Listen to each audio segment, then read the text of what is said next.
Because you moved to Japan, you have to all of a sudden become Japanese and embrace everything wholeheartedly. That is impossible and not human-like at all.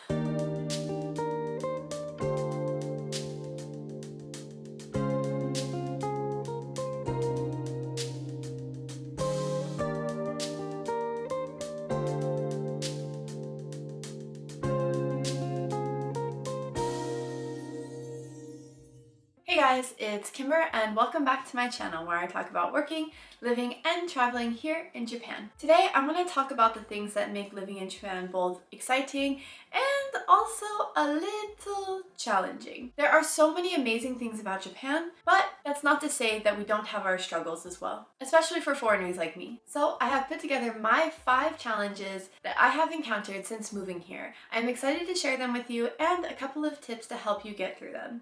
Let's get into it. Number 1, and the most obvious, language barrier. Japan, like I said, is amazing, but if you don't read or speak Japanese, it can get a little confusing. It can even feel a little overwhelming, especially when reading signs or filling out paperwork. Even ordering at a restaurant or simply reading labels on items at the store is difficult. There was one time in Japan I tried to order ramen for the very first time, and they came at me with so many questions about how I wanted my noodles, how I wanted the broth, how I wanted my egg, and I didn't understand and I couldn't respond and I completely shut down. I kid you not, started crying in front of the staff member. It was super embarrassing and I will never forget it. But I will also never forget that when I started crying, they tried their best to speak English and they helped me out and I was able to get through it. But it just proves that even very simple things, if you don't know basic Japanese, you're gonna struggle. It's gonna be a challenge.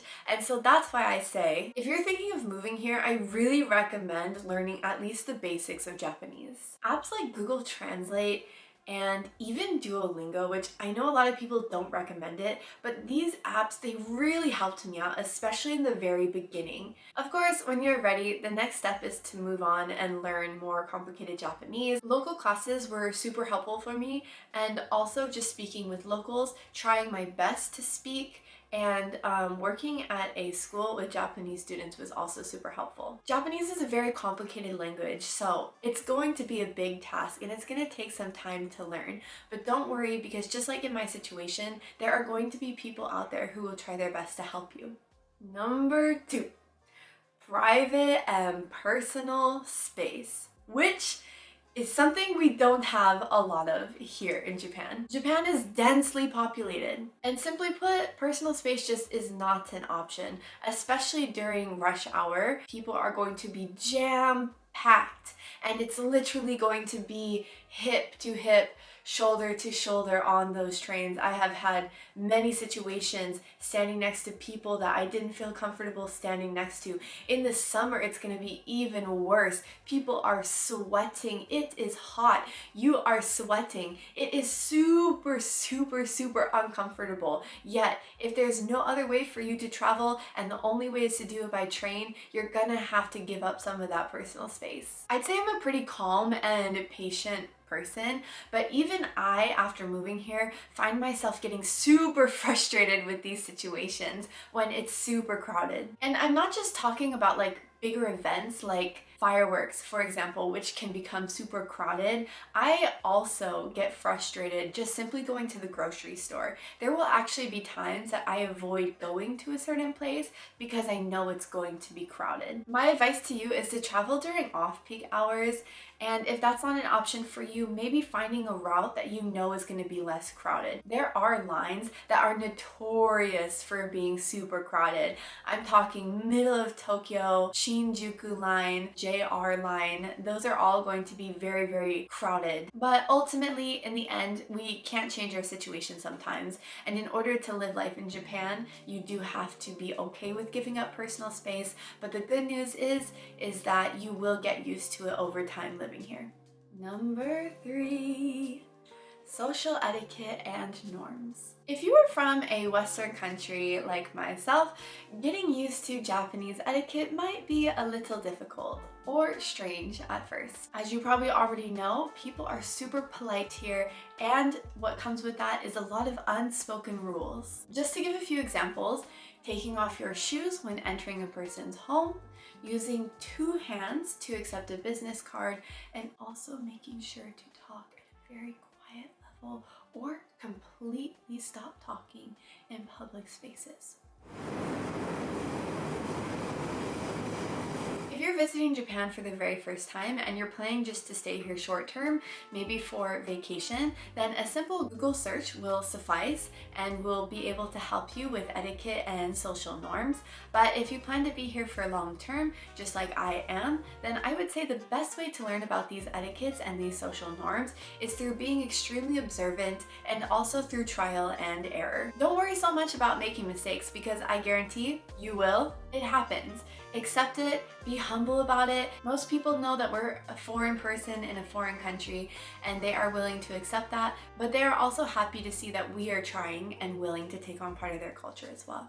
Number 4, finding familiarity. And let me tell you, this is the biggest and the most difficult challenge for me currently. Sometimes you just want a taste of home. You just simply want to be home. And that's normal. That's what's familiar to you. No one is saying that because you moved to Japan, you have to all of a sudden become Japanese and embrace everything wholeheartedly. That is impossible and not human-like at all. We're not robots, and honestly, no one should have to erase their background, their culture. And so, after living here for a while, we find that we miss little comforts from home. This for me especially is going to be snacks and different products. Most people will seek out the things that they miss, but there's 2 things that are going to happen. Either the thing that you're looking for is going to be extremely hard to find, but if you do end up finding it, it's probably going to be extremely pricey and thus not even worth purchasing. I have found also that it could be that you did find what you were looking for, but it's slightly different compared to what you're used to back home. And this can include a lot of things. I have found some things to be not as spicy. I have found some things to be not as sweet. I have found that certain flavors are not accepted in Japan that are accepted in America. For example, cherry flavored things, peppermint flavored things. I simply cannot find them unless it's at a specialty store. And like I said, really pricey. Another thing that I just kind of want to piggyback on this section of familiarity is holidays. I am huge on holidays. Christmas, Valentine's, Thanksgiving, Easter, Halloween. Yes, Japan does have some of these holidays, but they're not going to hit home. They're not going to be the same. So that was something that I really struggled with. The difference in traditions, the difference in foods and snacks and things like this. So yeah, this has been the hardest thing for me to overcome, and honestly, it's still a challenge for me. But the longer that I stay in Japan, the more new connections I make with maybe Japanese holidays or Japanese foods, and I start to crave those, or I start to look forward to those. So it will take time. Honestly, I don't know how long because I'm still waiting, but you will kind of find a sense of familiarity the longer that you stay here too. So it just takes time. And number 5, Japan's climate and natural disasters, which probably comes as no surprise considering the recent events in Japan. Japan's weather can be extreme. We're talking humid summers and earthquakes and frequent typhoons. It's definitely different from what I am used to in the United States. I come from Arizona, which if you don't know is super dry, and there's hardly ever any natural disasters in Arizona. It's amazing. Actually, the first time ever for me to experience an earthquake was here in Japan, and crazy enough, it was the first time in Japan, but also I experienced it only 2 days after landing here for the very first time. And let me tell you, Aside from that ramen experience, which was super traumatic, I would say second to that, it was experiencing an earthquake for the first time. There is nothing like that shaking and that swaying. And at the time, I was staying at a hotel doing my COVID quarantine, and I was on like story level 38. I mean, this hotel was tall, and the building was just shaking. I didn't know what was going on. It was going on for a very long time. You had your alarms going off, whoop, whoop, whoop.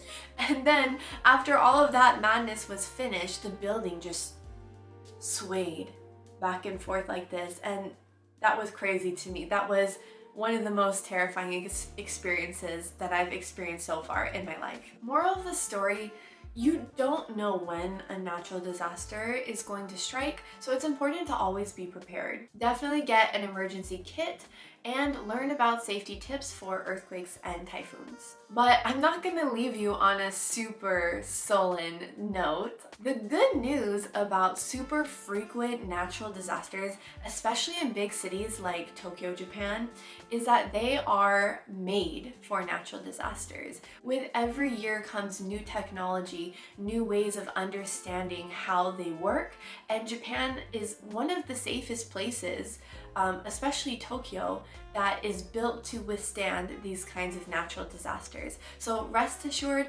you're in good hands. Alright, so those have been the top challenges that I personally have experienced living here in Japan. I hope this gives you a better idea of what living life in Japan is like. It's not to say that it's all bad, but it's also just to say that when you first get here, you have rose-colored glasses on, let's say. And after some time, you realize that there are some things that are challenging. Of course, there are ways to overcome them. Don't be discouraged. I'm curious to know if anyone faced similar challenges, and if there is anything you would like to add, maybe I can relate to, or if you just have any questions, or if you want to say hi, go ahead, leave it in the comments. If you like this video, make sure to like and subscribe to my channel. There will be more videos like this in the future, and I will see you guys next time. Bye!